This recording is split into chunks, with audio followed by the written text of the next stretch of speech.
आप सभी को शुभेच्छा। Happy thoughts exotic guidance YouTube channel में मैं डॉक्टर प्रवीण शर्मा आप सभी का बहुत बहुत हार्दिक स्वागत करता हूं।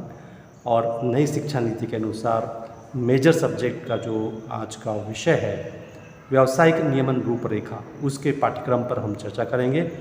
और आपको बता दें कि इसके पहले के वीडियो में हमने वित्तीय लेखांकन फाइनेंशियल अकाउंट्स का पाठ्यक्रम देखा था। आज हम देखने जा रहे हैं व्यावसायिक नियमन रूपरेखा यानी कि बिजनेस रेगुलेटरी फ्रेमवर्क। और हाँ, एक बात तो और ध्यान रखना है अपने को कि यदि आपने चैनल को अभी तक सब्सक्राइब नहीं किया है तो तुरंत चैनल को सब्सक्राइब कर दीजिए और बेल आइकन को पुश कर दीजिए ताकि आने वाले समस्त वीडियो आपको तुरंत प्राप्त हो सके, जैसे ही अपलोड हो वैसे ही। यह भी ध्यान रखना है कि पाठ्यक्रम की जो लिंक है वीडियो के डिस्क्रिप्शन बॉक्स में नीचे दी हुई है, पाठ्यक्रम है उसका सिलेबस देख सकते हैं और उस सिलेबस का प्रिंट निकाल सकते हैं। तो चलिए आइए बात करते हैं बिजनेस रेगुलेटरी फ्रेमवर्क के पाठ्यक्रम की। भाग अ, परिचय, इंट्रोडक्शन पार्ट ए। कार्यक्रम का प्रमाण पत्र बीकॉम प्रथम वर्ष 2021-22। इसके अकॉर्डिंग जो सिलेबस है बीआरएफ का, बिजनेस रेगुलेटरी फ्रेमवर्क व्यावसायिक नियमन रूपरेखा, इसका पाठ्यक्रम का जो कोड है वो रहेगा C1 COMA 2 C1 COMA 2 इसका कोड डिसाइड किया गया है। फिर पाठ्यक्रम का शीर्षक व्यावसायिक नियमन रूपरेखा ग्रुप 2 समूह 2 सेकंड, इसका क्वेश्चन पेपर रहेगा ये प्रश्न पत्र 2। पाठ्यक्रम का प्रकार दिया हुआ है core, means open for all, सभी के लिए ये उपलब्ध रहेगा। अब पाठ्यक्रम के अध्ययन की परिलब्धियाँ यानी कि course learning outcome, course learning outcome इसमें बताया गया है कि इससे पाठ्यक्रम से स्टूडेंट्स क्या लर्न करेंगे, क्या सीखेंगे, वो बताया गया है इसमें। सामान्य व्यापार कानूनों के मुद्दे, जो जनरल ट्रेड होता है उसके जो लीगल एस्पेक्ट्स होते हैं, तो सामान्य व्यापार कानून के मुद्दों को, व्यावसायिक कानूनों का ज्ञान प्राप्त करेंगे। और जो व्यवहारिक कानून होंगे, जो प्रैक्टिकल लॉ होगा, उसका नॉलेज इस विषय के अध्ययन के माध्यम से मिलेगा स्टूडेंट्स को। एक वैध अनुबंध की अनिवार्यता को समझेंगे कि एक वैलिड कॉन्ट्रैक्ट क्या होता है, उसकी अनिवार्यता को वो लोग समझेंगे।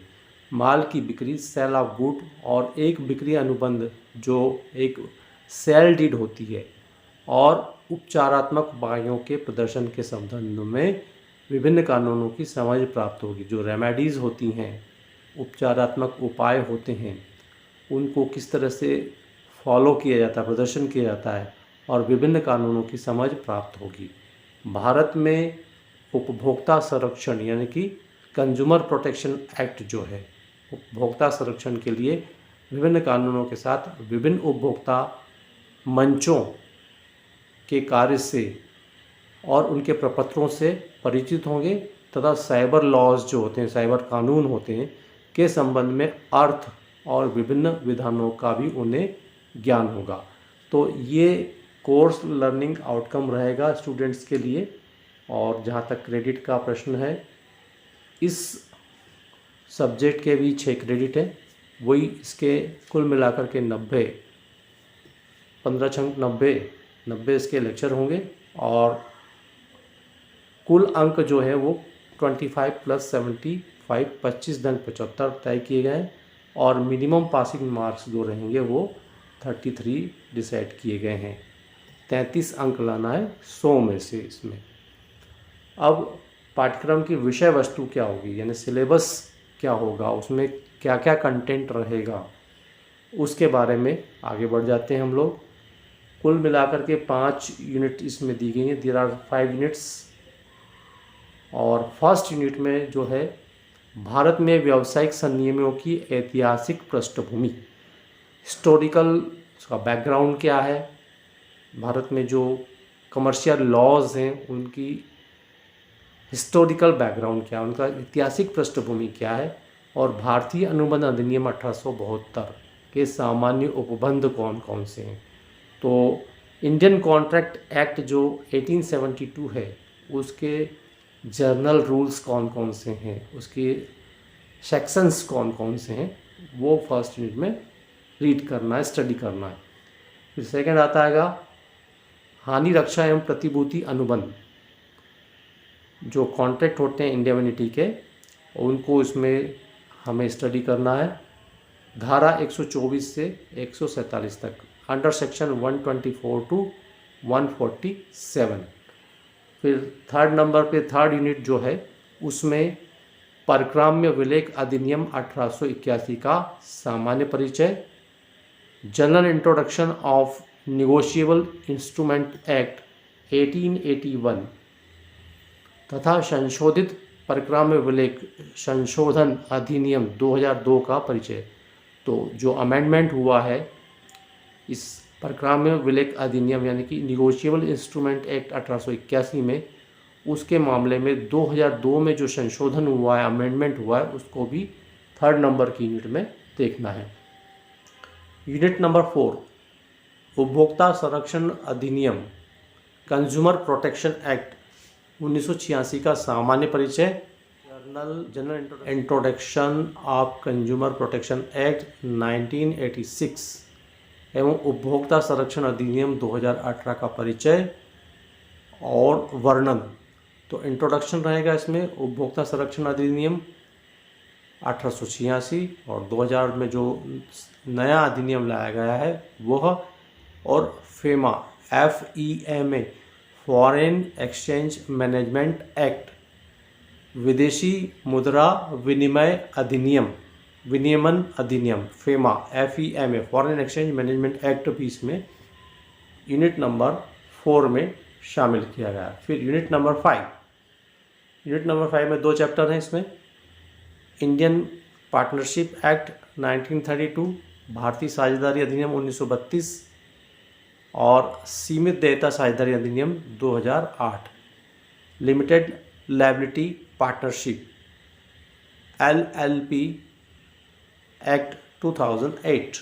ये 5 यूनिट रहेंगी और इन सभी में जो है कुल मिलाकर के 6 क्रेडिट का आपको टीचिंग दिया जाएगा इसके अकॉर्डिंग। अनुशंसित अध्ययन संसाधन, जो रिकमेंडेड इसमें स्टडी मटेरियल दिया गया है, रिसोर्स दिए गए, स्टडी मटेरियल दिया गया है, उनकी चर्चा करते हैं अब कि कौन कौन सी बुक्स, कौन कौन सा वेबसाइट और कौन कौन सी लिंक आप लोगों के लिए स्टडी मटेरियल के रूप में उपलब्ध रहेगी। सबसे पहले नंबर 1 पर है मध्य प्रदेश हिंदी ग्रंथ अकादमी की पुस्तक, जो कि शासन के द्वारा प्रकाशित की जाती है। भोपाल में इसका मुख्य कार्यालय है। मध्य प्रदेश हिंदी ग्रंथ अकादमी की पुस्तक नंबर 1। नंबर 2, गंगेले अरुण कुमार एवं अग्रवाल BK, गंगेले अरुण कुमार एवं अग्रवाल BK, व्यावसायिक संनियम Ram Prasad and sons. Second number पर आ रही है बुक, गंगेले अरुण कुमार एवं अग्रवाल BK, व्यावसायिक संनियम Ram Prasad and sons.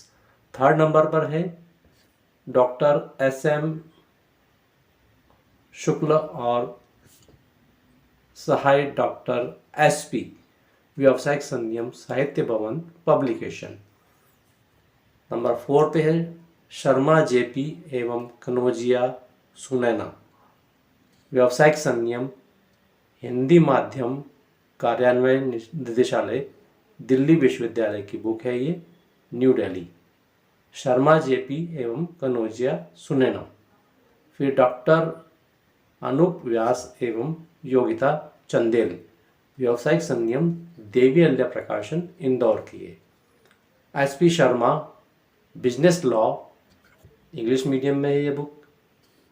LK international publication, LK international publication house private limited Mumbai की बुक है ये, और डॉक्टर SP शर्मा इसके लेखक है। Doctor OP Gupta, business regulatory framework SBPD publication, Agra की बुक है ये। नेक्स्ट है इसमें Varshney GK, doctor GK Varshney, business regulatory framework, Sahitya Bhawan publication, Agra की बुक है ये।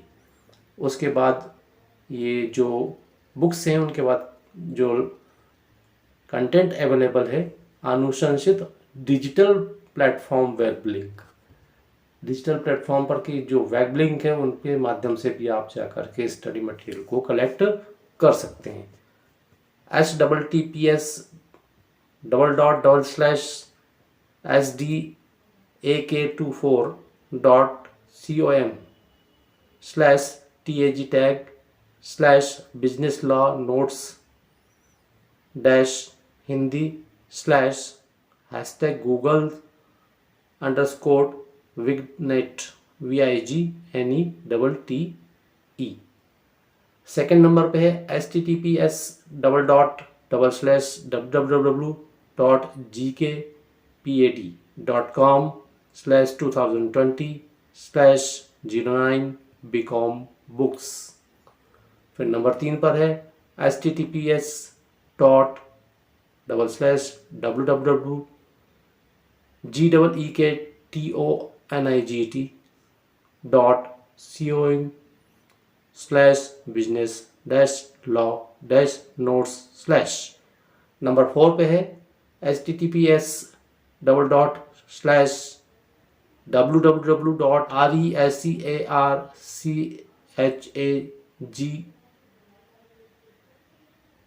www.resiat.net/publication/3319719132 underscore text underscore book underscore on underscore business underscore law।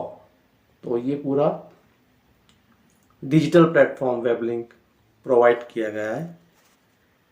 उसके बाद आता है मूल्यांकन, यानी कि परीक्षा से रिलेटेड जितने भी मार्क्स होंगे वो कैसे होंगे। इसमें वही 100 मार्क्स रहेंगे। इसमें 100 marks, 25 marks CCE continuous comprehensive evolution सतत व्यापक मूल्यांकन 25 मार्क्स, और जो एक्सटर्नल एग्ज़ाम होगी which will be conducted by Devi Ahilya Vishwavidyalaya 75 marks की। तो पिछले विषय में आपको जैसा बताया गया सेम पैटर्न यहाँ भी रहेगा। इंटरनल जो वैल्यूएशन रहेगा, सतत व्यापक मूल्यांकन रहेगा, CCE क्लास टेस्ट हो सकते हैं इसमें, ऑब्जेक्टिव टाइप MCQs वस्तुनिष्ठ प्रश्न या शॉर्ट आंसर या लॉन्ग आंसर या असाइनमेंट, प्रस्तुतिकरण और प्रेजेंटेशन। तो 15 और 10 कुल मिलाकर के 25 नंबर का ये इंटरनल असेसमेंट रहेगा जो कॉलेज लेवल पर किया जाएगा, महाविद्यालय के स्तर पर किया जाएगा। फिर देवी अहिल्या विश्वविद्यालय के द्वारा 2 घंटे की एग्ज़ाम ली जाएगी जिसमें 3 पार्ट रहेंगे ABC। पहले पार्ट में 50 शब्द में आंसर देना है, दूसरे पार्ट में 200 शब्दों में आंसर देना है, और तीसरे पार्ट में 500 शब्दों में आंसर देना है। 50 वर्ड्स, 200 वर्ड्स एंड 500 वर्ड्स। अब जो क्वेश्चंस के मार्क्स रहेंगे, पहले पार्ट में जो वेरी शॉर्ट आंसर रहेंगे 3 नंबर का एक क्वेश्चन रहेगा और 3 क्वेश्चन रहेंगे, कुल 9 नंबर के क्वेश्चन रहेंगे। फिर दूसरे वाले पार्ट में जो क्वेश्चन रहेंगे 4, 9 नंबर का एक, कुल क्वेश्चन रहेंगे 36 जो शॉर्ट आंसर रहेंगे, जो शॉर्ट आंसर रहेंगे और लघु उत्तर रहेंगे। फिर दीर्घ उत्तरीय प्रश्न रहेंगे 15 नंबर का एक, 2 रहेंगे ये, और कुल 30 नंबर। इस तरह से 75 नंबर के कुल प्रश्न पत्र रहेंगे।